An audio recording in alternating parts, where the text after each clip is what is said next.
नमस्कार. आजच्या breaking news मध्ये सामील झाल्याबद्दल धन्यवाद. या बातमीची सुरुवात 1 मिनिटाच्या छोट्या सारांशाने होईल. त्यानंतर आम्ही तुम्हाला सविस्तर रिपोर्ट दाखवणार आहोत. नमस्कार, हे आहे तुमचे राष्ट्रीय बातम्यांचे अपडेट. गुरुवार 2 ऑक्टोबर 2025 रोजी संध्याकाळी मध्य प्रदेशातील खंडवा जिल्ह्यात दुर्गामूर्ती विसर्जनादरम्यान झालेल्या भीषण दुर्घटनेमुळे शोककळा पसरली आहे. पंधाना परिसरात भक्तीचा हा शेवटचा क्षण सामूहिक जलसमाधीत बदलला.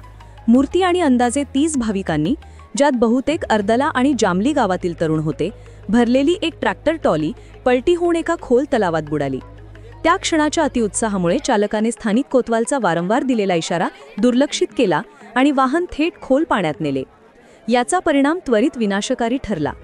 स्थानिक ग्रामस्थ आणि SDRF सह बचाव पथकांनी वेळेविरुद्ध लढा दिला, पण या गढूळ पाण्याने 11 जीव हिरावून घेतले.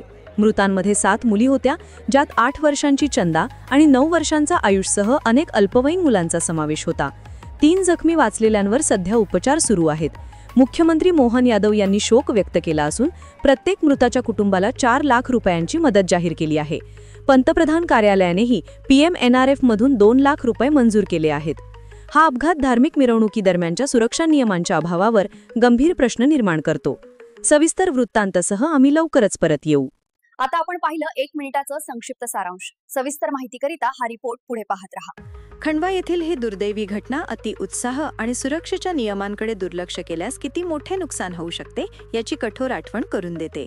पंधाना परिसरातील अर्दला आणि जामली गावांना हादरवून सोडणारी ही दुर्घटना गुरुवार 2 ऑक्टोबर 2025 रोजी विजयादशमीच्या दिवशी संध्याकाळी 5 वाजण्याच्या सुमारास घडली, जेव्हा दुर्गा विसर्जनाचा विधी सुरू होता.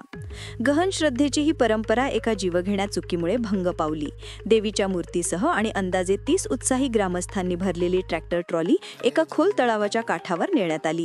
प्रत्यक्षदर्शींनी खात्री केली की स्थानिक कोतवाल नावाच्या व्यक्तीने ट्रॅक्टर चालकाला, जो एक तरुण होता, पाण्याच्या खोलीबद्दल चेतावणी देत थांबवण्याचा प्रयत्न केला.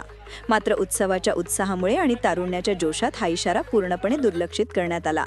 ट्रॅक्टर चालकाने एका उंच आणि ओल्या उतारावर असलेल्या तात्पुरत्या पुलाजवळ ट्रॅक्टर ट्रॉली रिव्हर्स करण्याचा प्रयत्न केल्यास वाहनाचा तोल सुटला आणि ते पलटी होऊन सगळे लगेच खोल अंधाऱ्या पाण्यात फेकले गेले. अपघाताच्या ठिकाणी तलावाची खोली 50 फुटांपेक्षा जास्त असल्याचा अंदाज आहे.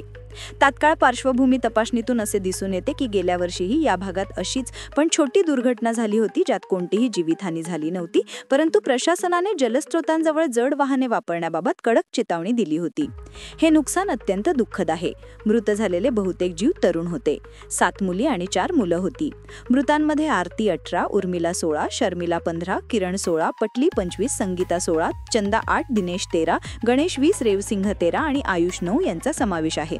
या शोकांतिकेने एका लहान एकत्र नांदणाऱ्या शेतकरी कुटुंबातील अनेक तरुण सदस्यांना हिरावून घेतले आहे. शर्मिला आणि किरण सारख्या 2 किशोरवयीन मुलींना गमावणाऱ्या कुटुंबासाठी भावनिक आणि सामाजिक आघात खूप मोठा आहे. अशी पोकळी भरून काढणे कोणत्याही भरपाईने शक्य नाही.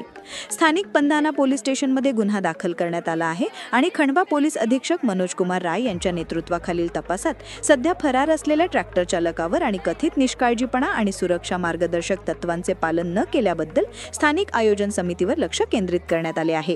स्थानिक समुदायाने त्वरित बचाव कार्यात उडी घेतली. सुमारे 10 ते 12 वाचणाऱ्यांना बाहेर काढली, परंतु शेवटचा बेपत्ता मुलाचा शोध मध्यरात्रीपर्यंत सुरू होता. राज्य आपत्ती प्रतिसाद दल आणि स्थानिक गोताखोरांच्या अथक प्रयत्नांनी मृतदेह बाहेर काढण्यात आले. नवीनतम अपडेटनुसार जिल्हाधिकारी ऋषभ गुप्ता यांच्या देखरेखीखालील जिल्हा प्रशासनाने कष्टी केली आहे की 3 जखमी व्यक्तींची प्रकृती स्थिर आहे आणि त्यांच्यावर खंडवा जिल्हा रुग्णालयात उपचार सुरू आहेत. शासनाने तात्काळ कार्यवाही केली आहे, परंतु रोजच्या शेती उत्पन्नावर अवलंबून असलेल्या शोकग्रस्त कुटुंबांना दीर्घकाळ भावनिक आणि आर्थिक आधार देणे ही राज्याच्या प्रतिसादाची खरी कसोटी असेल.